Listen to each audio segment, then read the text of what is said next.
Thermal properties of matter. Video को and तक देखना, सारे के सारे फॉर्मूले एकदम याद हो जाएंगे तुम्हें। सबसे पहले देख रहे हैं हम लोग टेम्परेचर कन्वर्जन, ठीक है, यानी कि टेम्परेचर से सेल्सियस में तो उसको फ़ारेनहाइट या उसको केल्विन में कन्वर्ट करना। सो इसका फॉर्मूला देखो यहाँ पे, या एक फॉर्मेट समझ लो। इसका फॉर्मेट कुछ इस तरीके से होता है, ठीक है, यानी कि given temperature minus melting point. क्या चीज़? गिवन टेम्परेचर, जो भी तुम्हारा टेम्परेचर दिया हुआ हो जिस भी यूनिट में, सो गिवन टेम्परेचर माइनस उस यूनिट का मेल्टिंग पॉइंट बटा boiling point minus melting point, ठीक है। इस मेल्टिंग पॉइंट को आप लोग लोअर लिमिट बोल सकते हो और ये बॉइलिंग पॉइंट को आप लोग हायर लिमिट बोल सकते हो, ठीक है। जैसे कि फॉर एग्जांपल सेल्सियस में कोई टेम्परेचर दिया हुआ हो, ठीक है, for example 15 degree Celsius, 20 degree Celsius, anyways, है ना। सो सेल्सियस का टेम्परेचर माइनस सेल्सियस के लिए मेल्टिंग पॉइंट क्या होता है? 0, यानी कि उसका लोअर लिमिट क्या होता है? 0 होता है, ठीक है। एंड बॉइलिंग पॉइंट क्या हो जाएगा? 100 एंड अगेंस्ट मेल्टिंग पॉइंट 0, ठीक है। एंड फ़ारेनहाइट में बारे में बात करें तो फ़ारेनहाइट का टेम्परेचर माइनस इसके लिए क्या हो जाएगा? मेल्टिंग पॉइंट बोल दो, या यहाँ पे इसको बोल दो लोअर लिमिट, ठीक है। आप मेल्टिंग पॉइंट बोल सकते हो, इसको बोल सकते हो lower limit, and boiling point को बोल सकते हो यहाँ पे हायर लिमिट, ठीक है। इस तरीके से भी आ सकता है। सो फ़ारेनहाइट के लिए लोअर लिमिट 32 होता है एंड हायर लिमिट 212 होता है, ठीक है। एंड केल्विन में आपका लोअर लिमिट 273 होता है, 273 केल्विन, एंड हायर लिमिट होता है 373, ठीक है। ये चीज़ें समझ में आती है, तो बस इसको कर देना, और जो भी आपका दिया हुआ हो कन्वर्जन चेंज करने के लिए, टेम्परेचर चेंज करने के लिए, उसको कर सकते हो। इससे एक चीज़ भी यहाँ से अराइज होता है, जैसे डेल्टा सी, ठीक है, यानी कि temperature change in Celsius equals होता है टेम्परेचर चेंज इन केल्विन के बराबर, which is equals to 5/9 of Fahrenheit change, यानी कि टेम्परेचर चेंज इन फ़ारेनहाइट, ठीक है। इस यूनिट का भी इस्तेमाल करके, इस कन्वर्जन का भी इस्तेमाल करके काफ़ी सारे क्वेश्चन बनते हैं, तो इसको याद रखना, है ना। इससे हमें क्या समझ में आ रहा है यहाँ से? इससे हमें ये समझ में आता है कि देखो टेम्परेचर चेंज इन सेल्सियस और टेम्परेचर चेंज इन केल्विन बराबर ही होता है। फॉर एग्जाम्पल यदि 100 डिग्री सेल्सियस चेंज हुआ, यानी कि 10 डिग्री से 110 डिग्री हो गया, यानी कि इसमें 100 डिग्री का चेंज है, 100 डिग्री सेल्सियस का चेंज है। और यदि उसको यदि हम लोग केल्विन में देखें तो इसको क्या लिख सकते हैं हम लोग? 283 केल्विन, और इसको लिख सकते हैं हम लोग 383 केल्विन। सो इसमें भी हमारे पास 100 डिग्री केल्विन का चेंज है ना। वही चीज़ें यहाँ पे। और जैसा कि हम लोग जानते हैं ऑब्वियसली कि 0 डिग्री सेल्सियस होता है 273 केल्विन के बराबर, ये तो चीज़ पता ही है, तो इसे याद रखना। अब नेक्स्ट है थर्मोमीटर कंस्ट्रक्शन। थर्मोमीटर कंस्ट्रक्शन में आप डेल्टा एक्स बटा डेल्टा टी को कांस्टेंट कर देना। जैसे कि डेल्टा एक्स यानी कि जो लेंथ है, यानी कि length at 100 degree Celsius and length है 0 डिग्री सेल्सियस, बटा जो भी टेम्परेचर का डिफरेंस है, जो भी आपका यहाँ पे दिया हो, जैसे कि लेंथ एट 50 डिग्री सेल्सियस और minus length at 20 degree Celsius, तो बटा करोगे आप 50 माइनस 20 को, ठीक है। ये चीज़ें हैं। एंड यहाँ पे जो भी आपका दूसरे टर्म में आपका लेंथ दिया हुआ हो, जैसे length at T degree Celsius, कोई पूछ लिया length at this T degree Celsius कितना होगा, और माइनस जो भी डिफरेंस कर रहा है लेंथ एट 0 डिग्री सेल्सियस बटा टी माइनस 0, ठीक है। इस तरीके से भी करके आप निकाल सकते हो। यहाँ पे इसको कैपिटल टी लिख लो तो आसानी होगी।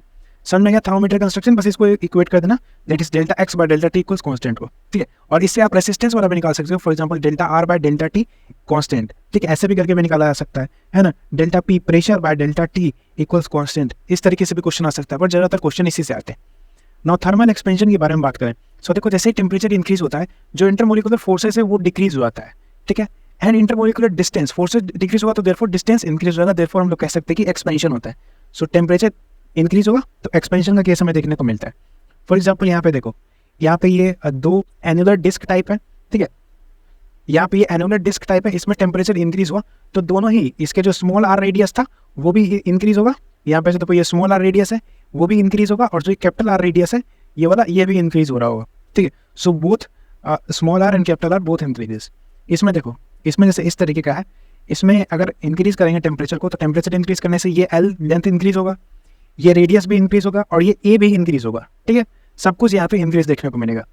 इस कंडीशन में देखो, तो इस कंडीशन में यदि हम लोग टेम्परेचर इंक्रीज करेंगे तो ये जो चीज़ है ना, ये देखो ये ऊपर जाएगा थोड़ा, और ये भी हल्का इधर आएगा, ठीक है। सो इस कंडीशन में जो ए है, ये भी हमारे पास ए का डिस्टेंस इंक्रीज हो रहा होगा। बट यहाँ पे देखो, इसमें क्या था, इसमें ये कनेक्टेड था, सो ये दोनों कंप्लीट एक्सपेंड कर रहा होगा, तो देयरफॉर ये भी एक्सपेंड करेगा, सो ए बढ़ेगा। समझ में आ गया? लेकिन इसमें यदि दोनों अलग अलग है, इसमें टेम्परेचर इंक्रीज करेंगे, सो ये जो है ये इधर एक्सपेंड करेगा, ये इधर एक्सपेंड करेगा, सो यानी कि ए इसमें घट रहा होगा, ठीक है। इसमें ए हमारा घट रहा होगा। सो अपना कॉमन सेंस को लगाना और देखना किधर एक्सपेंशन हो रहा है, और देन उसके बाद डिसाइड करना कि क्या चीज़ इंक्रीज करेगा, क्या डिक्रीज करेगा। नाउ नेक्स्ट है यहाँ पे एक्सपेंशन हम लोग देख रहे हैं, लीनियर एक्सपेंशन, एरियर एक्सपेंशन और वॉल्यूमेट्रिक एक्सपेंशन। सो देखो लीनियर एक्सपेंशन सिर्फ सॉलिड के लिए होता है, और इसका फॉर्मूला होता है delta L by L initial equals alpha delta T, ठीक है। अल्फा होता है कोफिशिएंट ऑफ लीनियर एक्सपेंशन, और यहाँ पे डेल्टा एल को हम लोग लिख सकते हैं L final minus L initial, ठीक है। और यहीं से यदि इसको इक्वेट करेंगे, सो एल फाइनल आ जाएगा हमारे पास, L final equals L initial bracket 1 plus alpha delta T. ठीक है, सिमिलरली एरिया एक्सपेंशन देखिए, इसी को हम लोग सुपरफिशियल एक्सपेंशन से जानते हैं, ये भी सॉलिड के लिए होता है। इसमें delta A by A initial equals beta delta T होता है। जो बीटा है ये कोफिशिएंट ऑफ एरियल एक्सपेंशन है। इसमें भी जो एरिया फाइनल है वो हो जाएगा area initial into 1 plus beta delta T. Volumetric के बारे में बात करें तो ये जो वॉल्यूमेट्रिक है ये लिक्विड, गैस और सॉलिड तीनों के लिए होता है। इसमें delta V by V initial equals gamma delta T होता है। गामा है यहाँ पे कोफिशिएंट ऑफ वॉल्यूमेट्रिक एक्सपेंशन। ठीक है, और यहाँ पे भी similarly V final equals V initial 1 plus gamma delta T के बराबर हो जाएगा। ठीक है, V final equals V initial 1 plus gamma delta T के बराबर। ठीक है, देखो अल्फा बीटा गामा में क्या रिलेशन है। अल्फा बीटा गामा में इन जनरल, ठीक है, हमेशा नहीं, इन जनरल रिलेशन होता है alpha equals beta by 2 equals gamma by 3। ठीक है, ये एक रिलेशन होता है, तो आप इसका भी इस्तेमाल कर सकते हो। नाउ नेक्स्ट है थर्मल स्ट्रेस। देखो हमने देखा था delta L by L equals alpha delta T होता है यहाँ से, एंड फोर्स बाय एरिया। ठीक है, हुक्स लॉ से हम लोग जानते हैं फोर्स अपॉन एरिया यानी कि stress equals Young modulus into strain. ठीक है, so force upon area equals Young modulus into delta L by L. So यहाँ से देखो यहाँ पर डेल्टा एल बाय एल की जगह हम लोग ये वाला वैल्यू पुट कर सकते हैं। ठीक है, सो ऐसा लिख सकते हैं हम लोग force by area equals gamma alpha delta T. यहाँ पे जो ये गामा है ये यंग मॉडुलस है, ये जो गामा था ये कोफिशिएंट ऑफ वॉल्यूमेट्रिक एक्सपेंशन था, वो अलग था, ये अलग है। ठीक है, ये आपके पास हो जाएगा therefore thermal stress equals Young modulus into coefficient of linear expansion alpha delta T. ठीक है, इस तरीके से भी क्वेश्चन आ सकता है आपके पास। नाउ नेक्स्ट है time period of oscillation. Time period में भी एक तरीका मैं आपको बता देता हूँ, delta T by T which is time equals half alpha delta T. बस यहाँ पे हाफ लगा देना। ठीक है, बिल्कुल आपके पास वो लीनियर एक्सपेंशन जैसा ही फॉर्मूला है, बस यहाँ पे एक हाफ आ जाएगा, है ना, इसका फॉर्मूला करो बस काम हो जाएगा। ठीक है, और ये जो ऑब्वियसली ये टाइम है और ये वाला टी कैपिटल टी आपका टेम्परेचर है, स्मॉल टी टाइम है, कैपिटल टी टेम्परेचर है। जैसे कि यहाँ पे देखो ये आपके पास एक पेंडुलम है, पेंडुलम ऑसिलेट कर रहा है। टाइम पीरियड हम लोग जानते हैं पेंडुलम का ये होता है 2 pi root under L by g. ठीक है, अब देखो यहाँ पे हो क्या रहा है, यहाँ पे टेम्परेचर जैसे कि हम लोग इंक्रीज करेंगे, टेम्परेचर इंक्रीज करेंगे सो लेंथ इंक्रीज होगा, है ना। टेम्परेचर यहाँ से यदि इंक्रीज करेंगे तो लेंथ इंक्रीज होगा, पक्की बात है, ये चीज़ तो हम लोग जानते हैं। और यदि लेंथ इंक्रीज करेंगे तो टाइम पीरियड भी हमारे पास इंक्रीज हो जाएगा, देयरफॉर स्लो हो जाएगा। टाइम का बढ़ना यानी कि चीज़ें स्लो हो जाता है। फॉर एग्जाम्पल कोई चीज़ 10 सेकंड में हो रहा था, अब वही चीज़ 20 सेकंड में हो रहा है, तो टाइम बढ़ गया है और टाइम ज़्यादा लग रहा है, कोई चीज़ करने में टाइम ज़्यादा लगा रहा है, तो सीधी सी बात है ना भाई कि वो स्लो हो गया है ना। यहाँ से देखो टाइम जो है ये होता है प्रोपोर्शनल टू हो जाएगा रूट अंडर एल के। ठीक है, time proportional to root under L. So temperature बढ़ाओगे, यहाँ से भी देख सकते हो टेम्परेचर यदि बढ़ाओगे सो टाइम पीरियड भी बढ़ रहा होगा। ठीक है, और यहाँ पे भी देख सकते हो टेम्परेचर बढ़ाओगे तो लेंथ बढ़ेगा, लेंथ बढ़ेगा तो यहाँ से टाइम पीरियड बढ़ रहा होगा, टाइम पीरियड बढ़ा यानी कि स्लो हो जाएगा। दैट मीन्स स्लो का मतलब है टाइम पीरियड बढ़ना जो यहाँ पे हो रहा है, और फास्ट का मतलब है टाइम पीरियड घटना। ठीक है, सो टेम्परेचर यदि घटाओगे तो लेंथ घटेगा और टाइम पीरियड भी घट जाएगा यानी कि चीज़ें फास्ट हो जाएगी। दैट मीन्स पेंडुलम फास्ट हो जाएगा। समझ में आ गया क्या कहानी चल रहा है। ठीक है, अब देखो बायोमेटेलिक स्ट्रिप। बायोमेटेलिक स्ट्रिप में हमने 2 स्ट्रिप लिया है, एक स्टील का और एक ब्रास का। यहाँ पे क्या है, यहाँ पे जो ये अल्फा है, अल्फा क्या चीज़ था, अल्फा था हमारे पास coefficient of linear expansion. Coefficient of linear expansion जो ब्रास है उसका ज़्यादा है, किससे, स्टील से। अब देखो कोफिशिएंट ऑफ लीनियर एक्सपेंशन का मतलब क्या होता है कि जितना ज़्यादा होगा ये टेम्परेचर बढ़ाने पे उतना ही ज़्यादा इलोंगेशन होगा और टेम्परेचर घटाने पे उतना ही ज़्यादा कंप्रेशन होगा। समझ में आ गया क्या बात है। अब देखो जैसे कि हम लोग टेम्परेचर बढ़ा रहे हैं सो ब्रास ज़्यादा इलोंगेट करेगा, है ना। टेम्परेचर ब्रास का क्योंकि अल्फा ज़्यादा है यानी कि इसका टेम्परेचर कोफिशिएंट ज़्यादा है, यानी कि टेम्परेचर के लिए इसका सेंसिटिविटी ज़्यादा होगा। सो टेम्परेचर बढ़ाओगे सो इलोंगेट ज़्यादा करेगा और टेम्परेचर घटाओगे तो कंप्रेस ज़्यादा करेगा। कौन, जिसका ज़्यादा है, क्या चीज़, कोफिशिएंट ऑफ लीनियर एक्सपेंशन। सो पहले केस में हमने टेम्परेचर बढ़ाया है सो ब्रास देखना इलोंगेट करेगा, ब्रास इलोंगेट, मोर इलोंगेट। यहाँ पे देखो ब्रास इधर साइड था, रेड वाला साइड ब्रास है, तो ब्रास ज़्यादा इलोंगेट करेगा यानी कि ज़्यादा फैलेगा।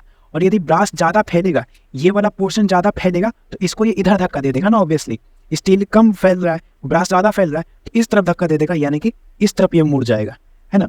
और अभी गरीब घटा रहे हैं, टेम्परेचर यदि घटा रहे हैं तो ब्रास ज़्यादा कंप्रेस होगा यानी कि ब्रास ज़्यादा छोटा हो जाएगा, और छोटा हो जाएगा तो ये इसको इस तरफ कहीं ना कहीं खींच लेगा। जैसे कि यहाँ पे देखने को मिला है ब्रास छोटा हो जाएगा, सो इस तरफ कहीं ना कहीं हमें एक स्ट्रक्चर देखने को मिलेगा कुछ ऐसा, है ना। स्टील एज कंपेरिजन ज़्यादा बड़ा रहेगा और ब्रास जो है वो स्टील से छोटा रह जाएगा क्योंकि वो ज़्यादा कंप्रेस किया है। सो टेम्परेचर बढ़ाओगे, टेम्परेचर घटाओगे तो ब्रास ही ज़्यादा इलोंगेट करेगा बढ़ने के केस में टेम्परेचर के, एंड टेम्परेचर घटने के केस में ब्रास ही ज़्यादा कंप्रेस होगा। समझ में आया क्या कहानी है। ठीक है, नाउ नेक्स्ट है apparent coefficient of volumetric expansion. देखो एपरेंट कोफिशिएंट ऑफ वॉल्यूमेट्रिक, ये जो है ये वॉल्यूमेट्रिक एक्सपेंशन का कोफिशिएंट है, वही गामा, है ना, ये वाला गामा जो हमने यहाँ पे देखा था, ये वाला गामा। ठीक है, सो यहाँ पे देखो apparent coefficient of volumetric expansion equals gamma of L minus gamma of C. Gamma of L है इस लिक्विड का गामा, इस लिक्विड का volumetric coefficient expansion, and gamma C है इस कंटेनर का वॉल्यूमेट्रिक कोफिशिएंट एक्सपेंशन। ठीक है, ऑब्वियसली दोनों अलग अलग मटेरियल है तो दोनों का अलग अलग ही होना है ना, इस बात को याद रखना। सो एपरेंट कोफिशिएंट क्या होगा इस लिक्विड का, सो ये हो जाएगा गामा एल माइनस गामा सी। ठीक है, लिक्विड माइनस कंटेनर का गामा। और एक जैसा कि हम लोग जानते ही हैं, हमने देखा था अल्फा इक्वल्स गामा बाय 3 होता है, सो गामा इक्वल्स 3 अल्फा हो जाएगा यहाँ से। तो वही चीज़ लिख दिया हमने कि gamma of C equals 3 alpha of C. ठीक है, यानी कि volumetric coefficient of container equals 3 times linear expansion of container. ठीक है, ये चीज़ भी यहाँ पे एक रिलेशन आ जाता है। समझ में आ गया आपका। जनरली अगर ये भी दिया हो, अल्फा दिया हुआ हो कंटेनर का, तो वहाँ से आप लोग गामा निकाल सकते हो और इसमें यहाँ पे पुट कर सकते हो, जो फिर उससे आप अपरेंट कोफिशिएंट आ जाएगा। अब देखो यदि जो लिक्विड का है, लिक्विड का गामा इक्वल्स कंटेनर का गामा हो गया, so there is no change in liquid level. Obviously ये कंप्लीट जीरो हो जाएगा, तो लिक्विड लेवल में कोई चेंज नहीं होगा। लेकिन अगर गामा सी ज़्यादा हुआ, ये ज़्यादा हुआ, सो फिर ये नेगेटिव में आ जाएगा, यानी कि लिक्विड फॉल होगा, फॉल कर जाएगा। एंड अगर गामा ऑफ एल यानी कि लिक्विड का गामा ज़्यादा हुआ कंटेनर के गामा से, देन फिर लिक्विड ओवरफ्लो कर जाएगा। ठीक है, यानी कि एपरेंट प्लस में आएगा, लिक्विड ओवरफ्लो कर जाएगा, बाहर निकल जाएगा। समझ में आएगा क्या कहा नहीं है। सो इसी तरीके से आप लोग क्वेश्चन को डील करना। नाउ नेक्स्ट है एनोमलस बिहेवियर ऑफ वाटर। देखो इसमें क्या होता है कि वॉल्यूम और डेंसिटी का यहाँ पे हम लोग देखते हैं। टेम्परेचर बढ़ाने पे अप टू 4 डिग्री सेल्सियस इसका वॉल्यूम घटता है, एंड आफ्टर 4 डिग्री सेल्सियस इसका वॉल्यूम बढ़ता है। कायदे से क्या होना चाहिए, इसका वॉल्यूम बढ़ना चाहिए। ठीक है, टेम्परेचर बढ़ाओगे तो वॉल्यूम बढ़ना चाहिए, पर वो 4 डिग्री सेल्सियस के बाद होता है। अप टू 4 डिग्री सेल्सियस इसका वॉल्यूम घटता है। सिमिलरली वॉल्यूम में जो होगा, हम लोग जानते हैं density equals mass by volume होता है। So density inversely proportional to volume. So जैसा वॉल्यूम है उसका उल्टा डेंसिटी में होगा। Density up to 4 degree Celsius बढ़ता है एंड आफ्टर 4 डिग्री सेल्सियस घटने लगता है। ये कहानी है। कैलोरीमेट्री की बात करें, so for temperature change heat का वैल्यू हो जाएगा ms delta T, and for phase change जैसे आपका सॉलिड से लिक्विड, आइस से वाटर हो गया, वाटर से फिर वेपर बन गया, सो उसके लिए हीट का वैल्यू हो जाएगा m इंटू एल। ठीक, एल आपका लेटेंट हीट होता है एंड एस आपका स्पेसिफिक हीट कैपेसिटी होता है। ठीक है, देखो एस फॉर वाटर क्या होगा, एस फॉर वाटर होता है 1 कैलोरी पर ग्राम, है ना, 1 कैलोरी पर ग्राम डिग्री सेल्सियस। इसी को हम लोग लिख सकते हैं 4200, यानी कि 4.2 किलो जूल या 4200 जूल पर केजी डिग्री सेल्सियस। ठीक है, S of ice specific capacity of ice equals steam होता है, आइस और स्टीम का बराबर ही होता है, विच इज 0.5 कैलोरी पर ग्राम डिग्री सेल्सियस। एक बात याद रखना, यदि कैलोरी को ग्राम या जूल में कन्वर्ट करना है, सो 1 कैलोरी इक्वल्स 4.2 जूल होता है। ठीक है, सो और ग्राम और केजी का तो आप लोग को बताइए, 1 कैलोरी इक्वल्स 4.2 जूल होता है, और ग्राम और केजी को तो कन्वर्ट कर ही सकते हैं। Now latent heat of ice to water, ice से वाटर या वाटर से आइस में कन्वर्जन के लिए इसका होता है 80 कैलोरी पर ग्राम, और फॉर वाटर टू स्टीम इसमें कन्वर्जन के लिए उसका होता है अराउंड 540। ठीक है, या एग्जैक्ट बोला जाए तो 536 कैलोरी पर ग्राम। ठीक है, ये सब डेटा आपको याद रखना है। जैसे कि यहाँ पे क्वेश्चन भी मैंने करा दिया है कि amount of heat required to convert 10 gram of ice at -25 degree Celsius to steam at 100 degree Celsius. यानी कि एक आइस है -25 डिग्री सेल्सियस पे है और इसको स्टीम में कन्वर्ट करना है 100 डिग्री सेल्सियस पर।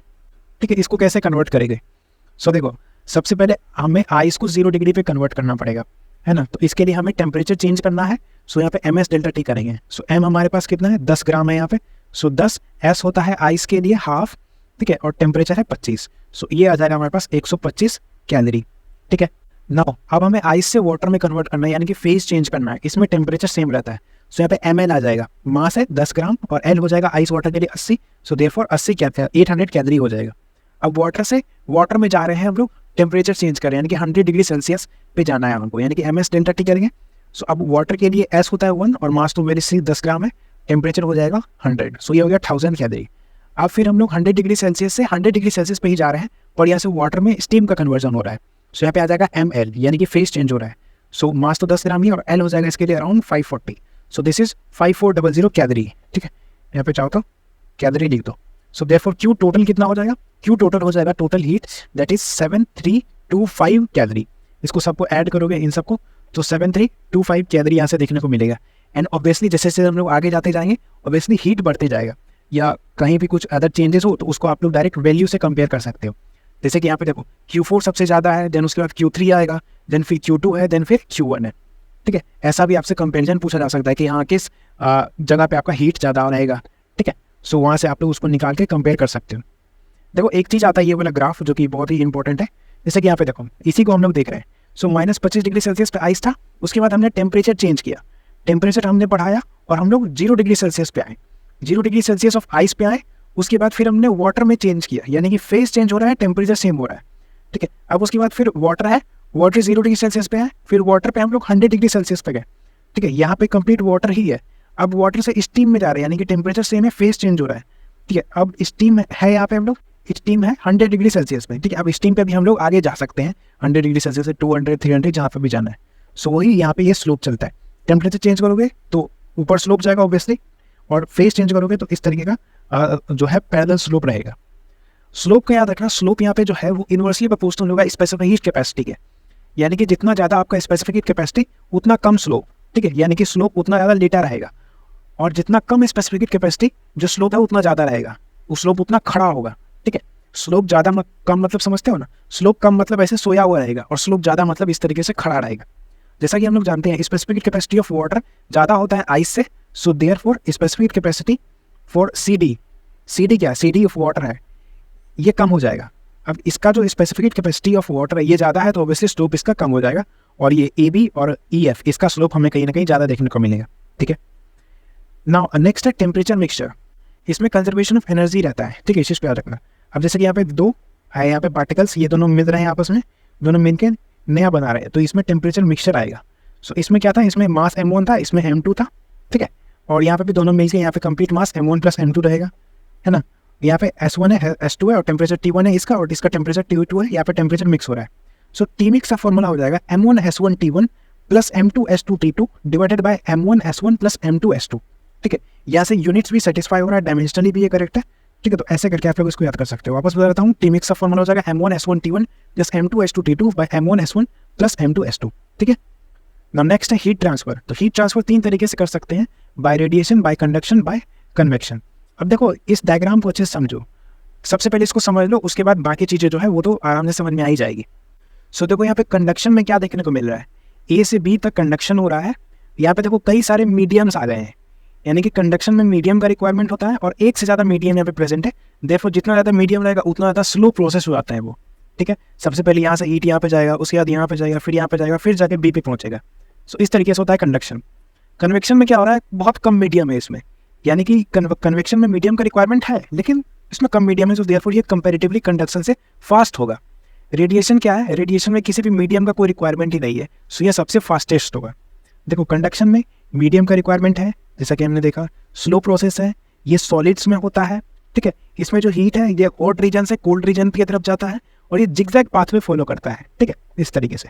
कन्वेक्शन क्या है, इसमें भी कोई डायरेक्ट कॉन्टैक्ट नहीं है, इसमें भी मीडियम का रिक्वायरमेंट है, और ये जो मीडियम है ये मोबाइल मीडियम रहेगा। इसमें ये हमें फ्लूइड्स में देखने को मिलता है ऑब्वियसली, तभी इसमें मोबाइल मीडियम है, और ये थोड़ा स्लो होता है ना। ये तो कंप्लीट स्लोएस्ट प्रोसेस है। ये कन्वेक्शन जो है कंपैरेटिवली कंडक्शन से फास्ट है, पर स्टिल ये थोड़ा स्लो है। इसमें भी जिगजैग पाथ या कर्व्ड पाथ देखने को मिलता है हमें। रिडक्शन क्या है, इसमें कोई हमें रिक्वायरमेंट नहीं है किसी मीडियम का, इसमें कंप्लीट स्ट्रेट पाथवे देखने को मिलता है, ठीक है। ये गैसेस या ट्रांसपेरेंट मीडियम में होता है, और ये फास्टेस्ट होता है, जैसे कि EM वेव्स है ना, रेडियो वेव जो हमारे रेडियोज में आता है, टेलीविजन में आता है, ठीक है, वो सभी रेडिएशन के थ्रू ही आते हैं ऑब्वियसली, है ना। इसका एग्जांपल, सबसे क्लासिक एग्जांपल है EM वेव्स। अब देखो हम लोग कंडक्शन को देख रहे हैं, ठीक है, कंडक्शन को डिटेल में।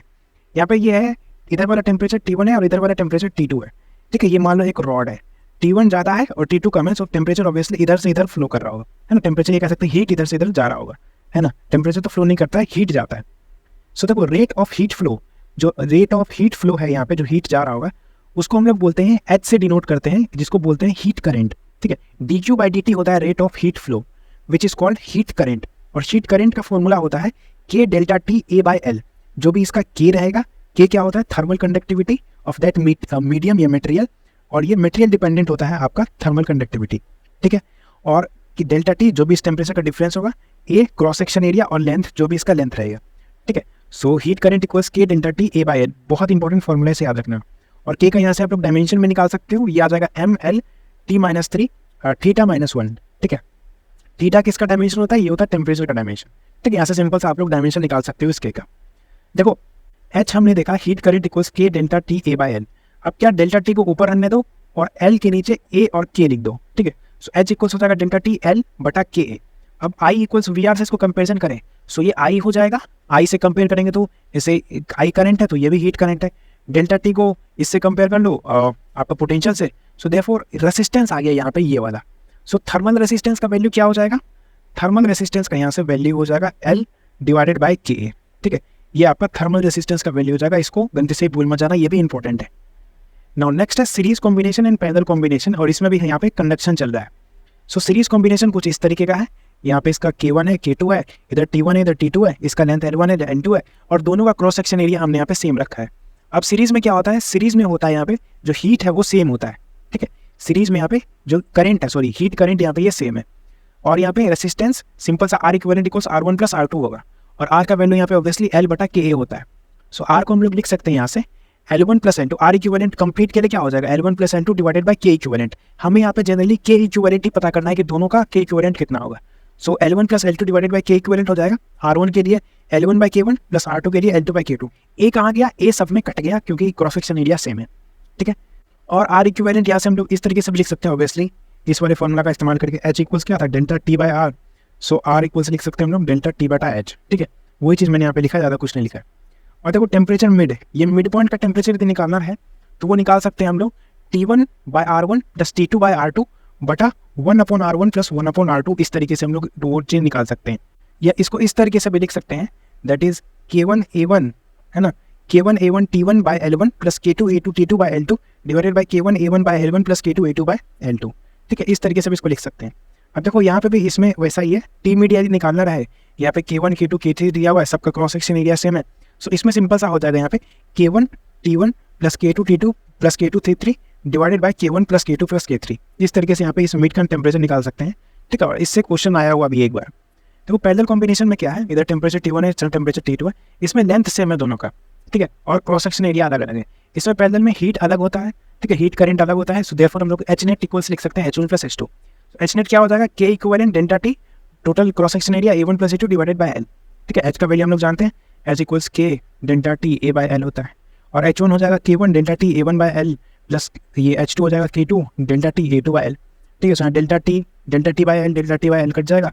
सो देयरफॉर यहाँ से आ गया K equivalent equals K1A1 plus K2A2 divided by A1 plus A2। ठीक है, K इक्विवेलेंट ऐसे निकाल सकते हैं, और यहाँ से R इक्विवेलेंट का फॉर्मूला जैसे इसमें देखा था हमने R1 प्लस R2 होता है, इसमें R इक्विवेलेंट हो जाएगा 1/R1 प्लस 1/R2। ठीक है, 1 बाई R इक्विवेलेंट हो जाएगा 1/R1 प्लस 1/R2, जैसा कि हमें पैरेलल कॉम्बिनेशन में देखने को मिलता है। नाउ नेक्स्ट है न्यूटन्स लॉ ऑफ कूलिंग। सो इसमें रेट ऑफ कूलिंग प्रोपोर्शनल होता है डेल्टा T के। फॉर एग्जाम्पल हम लोग T1 से T2 तक जा रहे हैं एंड रूम टेम्परेचर जो है T0 है। सो T1 minus T2 divided by time, ये टाइम है। ठीक है, इसको याद रखना, ये जो है ये टाइम है, एक पर्टिकुलर समय लगेगा हमें वहाँ तक जाने में। सो T1 minus T2 divided by time equals K है आपका कूलिंग कॉन्स्टेंट। ठीक है, equals K into T1 plus T2 divided by 2 minus T0। ये फॉर्मूला होता है आपका, जिससे आप लोग इस टाइम को निकाल सकते हो। ठीक है, या कोई भी आपका क्वांटिटी मिसिंग हो उसको निकाल सकते हो। एक चीज़ याद रखना यहाँ पे, जैसे जैसे टेम्परेचर कम होते जाएगा टाइम जो है वो बढ़ते जाता है। जैसे 90 डिग्री सेल्सियस से 80 डिग्री सेल्सियस आने पर टाइम कम लगेगा। ठीक है, वहीं पर 80 डिग्री से 70 डिग्री पर जाने में थोड़ा ज़्यादा लगेगा, और 70 से 60 जाने पर और थोड़ा ज़्यादा लगेगा। अब हो क्या रहा है यहाँ पे, डिफरेंस सब में 10-10 डिग्री का ही है। ठीक है, 10-10 डिग्री सेल्सियस का यहाँ पे डिफरेंस है, पर क्योंकि यहाँ पे टेम्परेचर कम है और तो इसी वजह से इसमें जो टाइम है वो थोड़ा ज़्यादा लगेगा। ज़्यादा हायर टेम्परेचर पे सेम डिफरेंस हो फिर भी वहाँ पे जो टाइम है वो कम लगता है। ठीक है, इस चीज़ को याद रखना। सो यहाँ पे T3 सबसे ज़्यादा होगा, देन T2 का, देन T1 हो जाएगा। ठीक है, इस चीज़ को याद रखना। अब देखो रेडिएशन क्या है, रेडिएशन में जैसे यहाँ पे कंप्लीट Q आया, ठीक है, Q एक हीट आया, उसमें से इसमें Q1 रिफ्लेक्ट कर गया, वो इस मटेरियल पे टोटल Q हीट आया है, उसमें से Q1 इसने रिफ्लेक्ट कर दिया, Q2 एब्जॉर्ब कर लिया, और Q3 कंप्लीट इसे ट्रांसमिट कर दिया। सो Q कंप्लीट लिख सकते हैं हम लोग इसको Q1 Q2 प्लस Q3। ठीक है, ये हो जाएगा यहाँ से हमारे पास Q3। ठीक है, समझ में आ गया। अब सब में यहाँ से नीचे Q से डिवाइड कर दो। सो ये हो जाएगा 1 Q बटा Q1 बाय टोटल हीट हो जाएगा हमारे पास R, Q2 by total heat हो जाएगा हमारे पास A, and Q3 by total heat हो जाएगा हमारे पास T। जो ये R है ये है रिफ्लेक्टेंस। ठीक है, Q1 बाय टोटल हीट हो जाएगा हमारे पास रिफ्लेक्टेंस, जो A है यानी कि Q2 बाय टोटल हीट हो जाएगा एब्जॉर्बटेंस, कितना उसने एब्जॉर्ब किया, कितना क्षमता है, यानी कि फ्रैक्शन ऑफ हीट एब्जॉर्ब, इसको बोलते हैं हम लोग absorptance. Fraction of heat reflectance and fraction of heat transmit, इसको बोलते हैं हम लोग transmittance. So R plus A plus T का वैल्यू 1 के बराबर होता है, इस चीज़ को याद रखना है यहाँ पे। ठीक है, स्टीफेंस लॉ में होता है radiation energy equals emissivity into Stefan Boltzmann constant into T⁴ into AT। ठीक है, अब इस AT को यदि नीचे कर दें, सो एनर्जी AT, ये क्या हो जाएगा, इंटेंसिटी जैसा ही है, तो इसको हम लोग एमिसिव पावर बोलते हैं। ठीक है, ये इंटेंसिटी है, बट यहाँ पे हम लोग ने इसको एमिसिव पावर बोला है। ठीक है, सो एमिसिव पावर हो जाएगा ई सिग्मा टी के पावर 4। इसको बहुत अच्छे से याद रखना, जो एमिसिव पावर है यहाँ पे, एमिसिव पावर हो गया प्रोपोर्शनल टू टी के पावर 4 के। ठीक है, बहुत ही इंपॉर्टेंट फॉर्मूला है। और एक चीज़ यहाँ पे जो ई है, एमिसिविटी, ब्लैक बॉडी के लिए 1 के बराबर होता है। ठीक है, नाउ पी क्या है, पावर। ठीक है, अब पावर क्या हो जाएगा, पावर होता है एनर्जी बाय टाइम। सो इस टाइम को सिंपल सा यहाँ पे नीचे रख दोगे, सो ये पावर इक्वल्स क्या होगा, ई सिग्मा टी का पावर 4 ए। वही चीज़ यहाँ पे ई सिग्मा टी का पावर 4 ए। सो पावर लॉस यहाँ से हम लोग लिख सकते हैं ई सिग्मा ए, और पावर लॉस है तो यहाँ पे टेम्परेचर डिफरेंस आ जाएगा। सो टी का पावर 4 माइनस जो सराउंडिंग टी था उसका पावर 4। ठीक है, ये चीज़ आ जाएगा यहाँ पे। ठीक, बस कुछ नहीं करना, बस माइनस कर देना यहाँ पे। और यहाँ पे एनर्जी क्या हो जाएगा, इसी माइनस के लिए, डिफरेंस के लिए ये हो जाएगा हमारे पास, इसको या तो एनर्जी डिफरेंस भी लिख दो या फिर ऐसे ही रहने दो। ये हो जाएगा ई सिग्मा ए टी टी का पावर 4 माइनस टी नॉट का पावर 4। ठीक है, अब देखो रेट ऑफ कूलिंग जो है delta T by delta T, ये टेम्परेचर है और नीचे वाला टाइम है, ये प्रोपोर्शनल टू इसी टेम्परेचर डिफरेंस के बराबर हो जाता है। इसी को याद रखना। ठीक है, मेन चीज़ क्या था, मेन चीज़ यहाँ से यही है, ये वाला इसको याद कर लो, और इसको इन तीनों को, ये तीनों याद कर लो। जितने भी फॉर्मूला यार सब इंपॉर्टेंट है, ऐसा कोई भी नहीं है कि इसमें से कोई जैसे इंपॉर्टेंट है, किसी से भी घुमा फिरा के क्वेश्चन पूछा जा सकता है। और एक चीज़ यहाँ पे भी Vij displacement law, Vij displacement law एक इंपॉर्टेंट है, तो इसको अच्छे से करना। इसमें जैसे इंटेंसिटी और लैम्डा का ग्राफ बना हुआ है।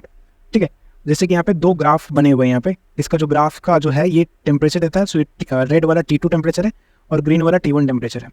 अब इस रेड वाले का जो मैक्सिमम पीक आ रहा है उस पीक पे ये लैम्डा 2 शो कर रहा है, और ग्रीन वाले पे जो मैक्सिमम पीक आ रहा है उस पे ये लैम्डा 1 शो कर रहा है।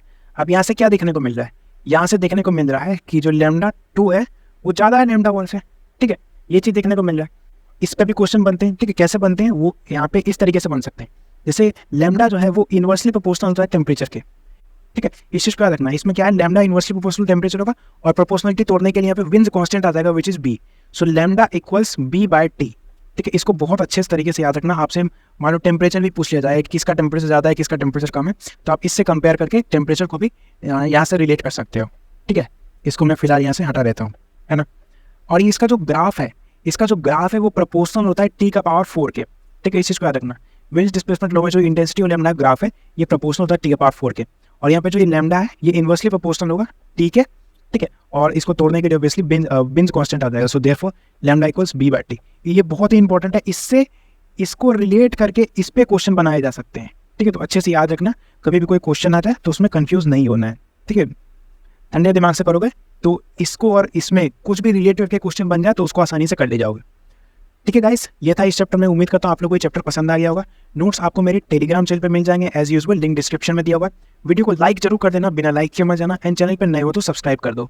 वीडियो को अपने फ्रेंड्स के साथ शेयर करो। मैं मिलता हूँ आपको नई वीडियो में। Thank you so much. आपके सामने एक बड़ा सा रेड बटन है। हाँ, है। दबा दिया, आगे बोलो।